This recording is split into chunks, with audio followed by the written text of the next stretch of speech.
Sergeant Ken Menzel joining us from the Twin Falls County Sheriff's Office. It's 8:33, and we're at 63. Bill Colley on News Radio 1310, KLIX, and News Radio 1310.com. I was just talking with the sergeant off air, and it is harvest season, and will be for the next several weeks Yes. in the region. Of course, we go through a series too, because you get beets and you get potatoes, and these things all come in at different times, uh, and so some of the other crops as well.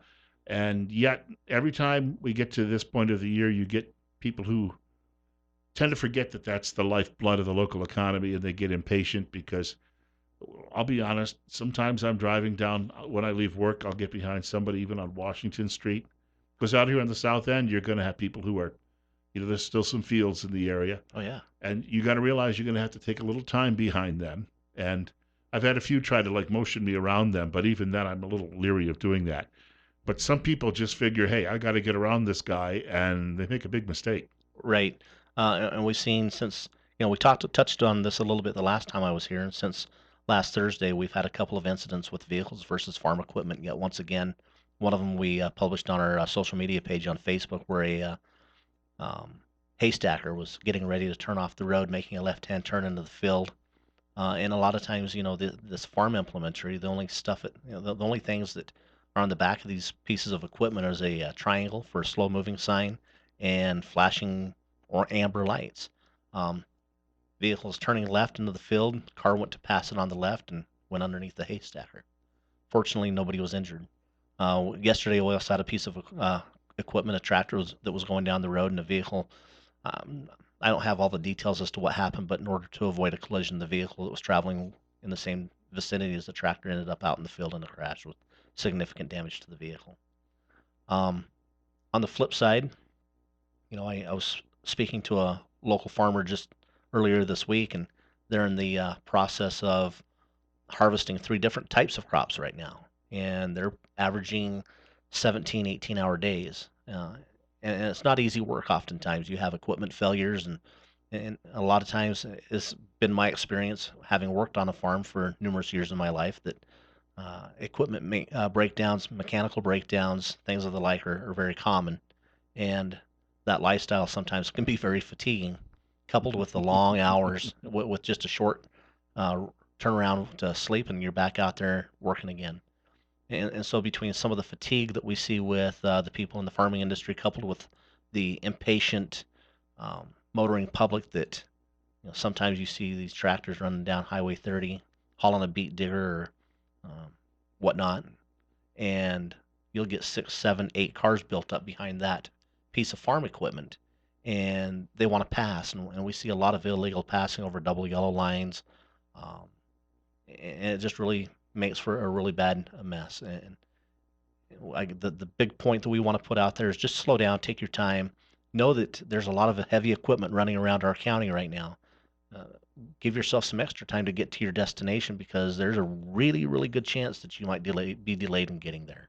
Well, there was a place I used to host a radio show at, and there was a nearby town where some of the high school boys, they had it one day every year where they drove the family tractor to school. Hmm. They would be driving sometimes several miles to get to the school. And so they'd all be coming into town at once, too. And you got milk trucks trying to get through town, and Right. you had other vehicle traffic. But it was a tradition. And, you think about that, that's just one day. This happens now for a couple of months here in the Magic Valley. Yeah, we haven't even started our beet harvest yet, and that will typically take us clear into November.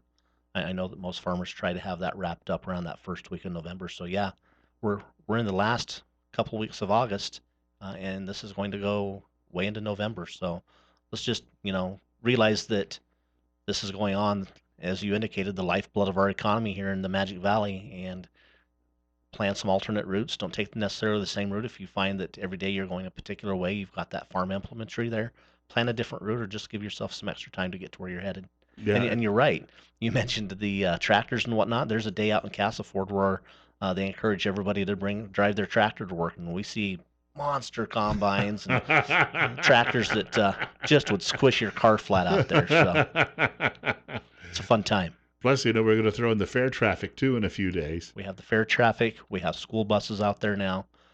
Just a lot of different things going on that make commuting around the valley just a little more difficult. I was going to say it. It just requires, I think it's like that winter driving when that first snowstorm hits. You just have to remember maybe an extra 5 minutes to get where you're going. Yeah. And for the farmers that are out there operating their equipment and their hired hands that are out there, really just emphasize to be alert, be cautious, realize that there's a motoring public you're sharing the roadway with. Realize that if you're on a roadway and you've got a stack of cars behind you that's building up, please pull off to the side when safe to do so, so the motoring public, be respectful of them as well, so they can get to their destinations as well without being stacked 20 deep trying to get between Murtaugh and Kimberly, and it takes them 45 minutes to do so. We've got more coming up. Sergeant Ken Metzel from the Twin Falls County Sheriff's Office joining us. It's 8:40 and 61. Bill Colley 2 on News Radio 1310 KLIX and newsradio1310.com.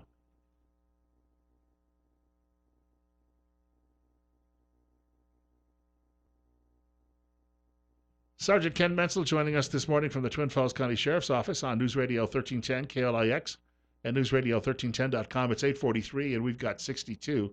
Also, we've got a caller looking to join us too, 208-736-0300. And Bill Colley with you as well on Magic Valley this morning. Caller, you're up next. You're on the air. Yes, sir. I had a question on the farm equipment. There's a hill over here going in from east to west, or from west to east towards Hazel. It's about a half mile long. You said you're not allowed to pass. You have 8 cars. I understand that. When is it allowed? Now, I'm assuming that if you're a pedestrian and you're standing by the side of the road, that I'm allowed to pass you. If that pedestrian is walking, I'm allowed to pass you. If somebody's riding a bicycle or going very, very slow, I'm allowed to pass you.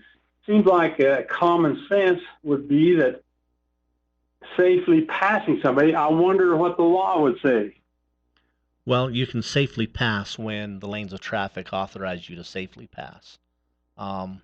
If you are traveling down a road and the implement of husbandry, your farm equipment, if you will, is traveling down the roadway and it's taking up the entire lane of travel that you're in, and you have a double yellow line where you have to cross that double yellow line to pass that piece of farm equipment, you're passing illegally. You're passing over a double yellow line, and you could be issued a citation for one of two things: reckless driving and or unlawful changing of lanes. You can pass that implement of husbandry if he sees that the operator of that piece of farm equipment sees that there's several vehicles behind it, and it pulls off to the side of the road and vacates the majority of that lane. Then you can safely pass that vehicle. But if it's taking up the entire lane and it's moving 25, 30 miles an hour down the road, and you think that it might be safe to do so, and you pass and you do so over that double yellow line, you've committed an infraction. Caller, does that help? That makes sense. Thank you.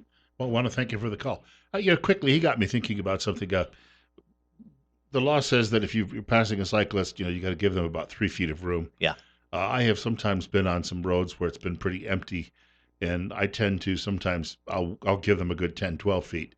But if you still cross the double yellow line while you're doing that, technically you're breaking the law. That's correct. Yeah.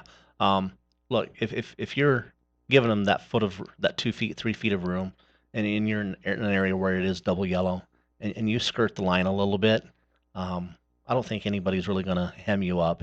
We're looking for the situations where you really create a traffic hazard. And look, a lot of those double yellow lines that are placed in areas where there is a hill, where there is some sort of a sight restriction. And if you're passing somebody and you're on a sight restriction, you're taking your own life in your hand as well as the innocent people that have to motor around you, and that's what we're trying to avoid here. I had one of those situations outside of Shoshone a few weeks back, and somebody passed me in that situation with that sight hazard, and sure enough, somebody was coming in an 18-wheeler the other direction, and it was I slowed down considerably so that person could get back into the lane. Right. And it's interesting. I brought this up to one of the state troopers a couple of months ago when it happened, and he said, he said I was on the same road yesterday. But it's throughout the region, just the topography we have, it changes so quickly. Sure does. You might have a flat stretch out by Filer, but it doesn't take long. If you go through into Buell and then the other side of Buell, all of a sudden, it changes drastically. Once you get through Filer and just right on the other side, or right on the west side of Filer, near the rest area, the road really starts to curve a little bit, and there are a lot of double yellow lines in that stretch. And you're right. The best thing to do if you see a situation that looks dangerous, and whether it be a bicyclist on the road that might be taking up more road than normal, or you've got some piece of equipment or a vehicle that's going slow and it's a double yellow line, just slow down. Slow down and wait until you get to a spot where you can make that safe pass, or the vehicle that's going slow moves off to the side of the road and you can proceed on. I stopped at the rest area one time just to take some pictures. Let me just put it this way: it's a very uncomfortable place to sometimes be. Especially at midnight. Yeah, that's what Benito told me a couple of stories about people who made the news, and it's a good thing I'm usually asleep at midnight. Hey, a couple of other things too. We're getting near the end, I think, of boating season, Our temperatures are starting to fall, but we still see a lot of people out there on the water. Yes. and some people aren't behaving well. No, they're not. And I think that we're going to continue to see an increase on our waterways. I think we'll see more people coming into Idaho next year than what we experienced this year, and we experienced some record numbers. Lots of people from neighboring states that border Idaho out utilizing the waterways. There's some areas that are so crowded that you don't even want to go put your boat on the water. And as we see that huge increase on our navigable waterways, we're seeing huge increases in people breaking the law, and a huge increase. We haven't necessarily had our deputies on the water see a lot of this. We've issued numerous citations to people drinking alcohol on a boat and being intoxicated.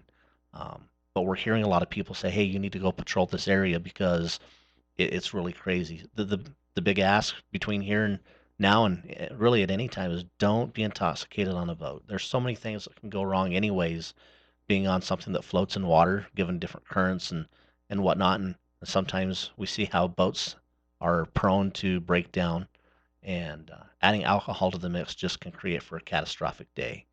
So please use caution when you're drinking alcohol. It's not illegal to have alcohol on a boat, but don't get to the point of intoxication.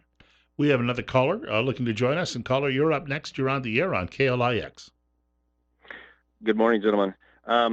Is there a number of vehicles that can be, lined up behind a piece of farm equipment before that farm equipment has to pull off and let them pass? 'Cause, 6. A little while back here on 3700, there was a combine, had the whole road blocked, Hmm. had the opportunity to pull off, and had actually 23 cars behind it and did not pull off. And everybody was laying on their horn. And I thought I've heard something in the past about a certain amount of vehicles concludes or indicates that driver or mandates that they need to pull over and let them pass. You're absolutely correct. 20 vehicles behind a piece of equipment running down the roadway is not legal. And when the operator of that piece of machinery sees that traffic is backed up like that behind them, they are obligated to pull off to the side of the road when safe to do so, and there's sufficient space for them to do that. Sometimes we see some of these borrow pits are so deep and have such a huge angle on them, and to pull off, they have to put themselves in a position where they could typically they might be able to tip that piece of equipment over.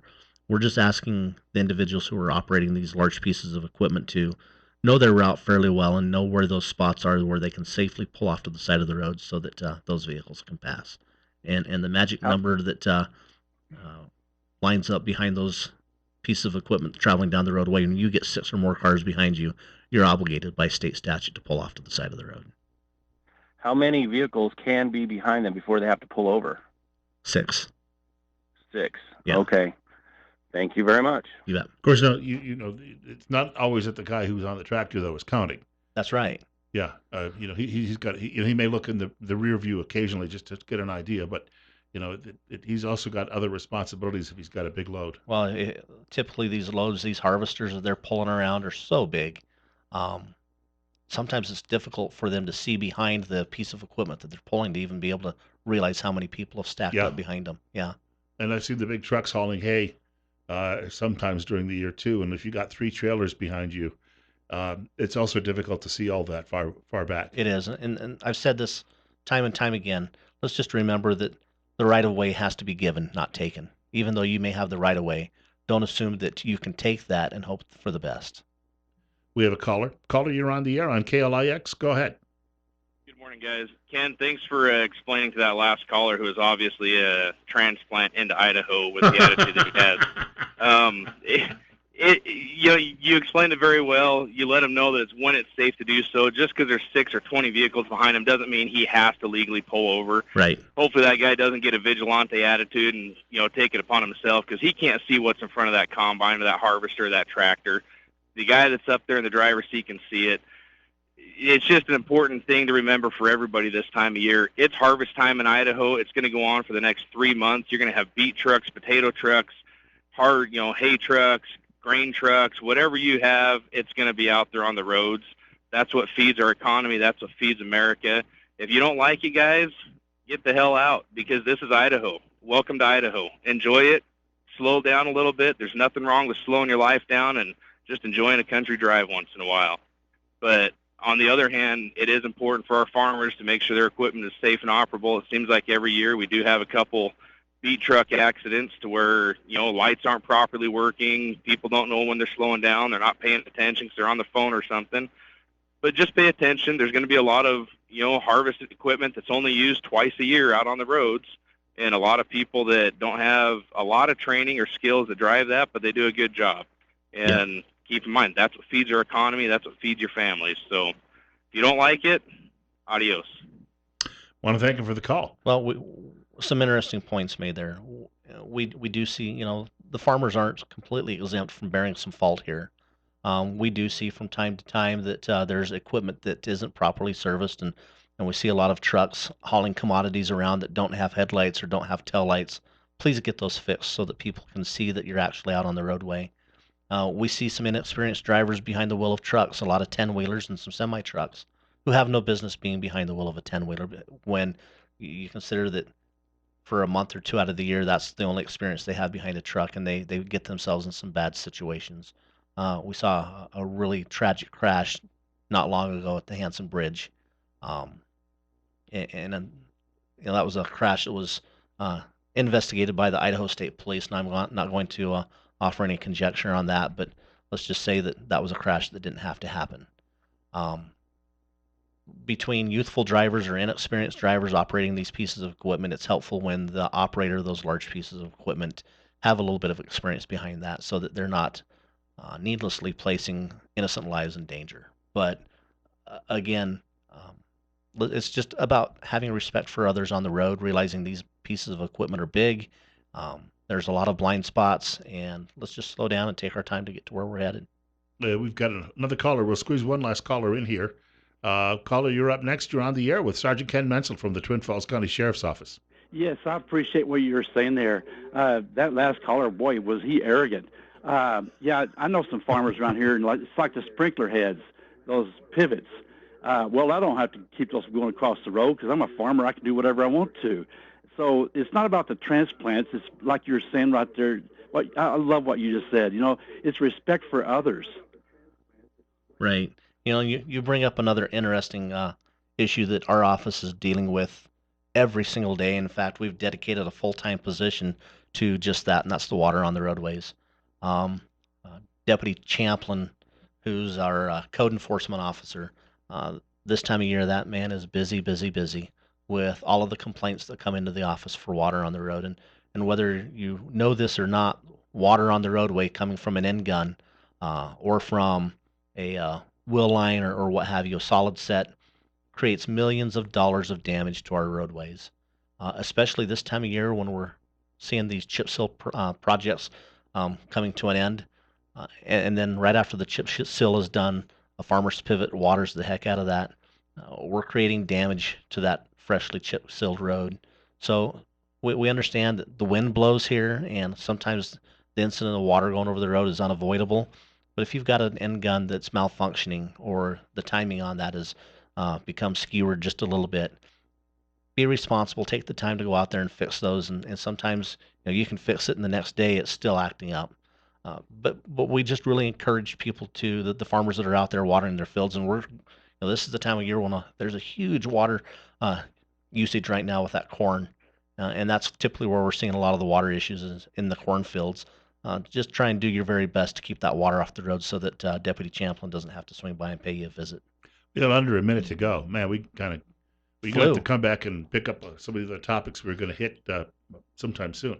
So, but before we let you go, just anything quickly you wanted to mention. We're rolling into the season where people are going out and scouting the animals for the tags that they drew and whatnot, and our weather temperatures are starting to dip just a little bit.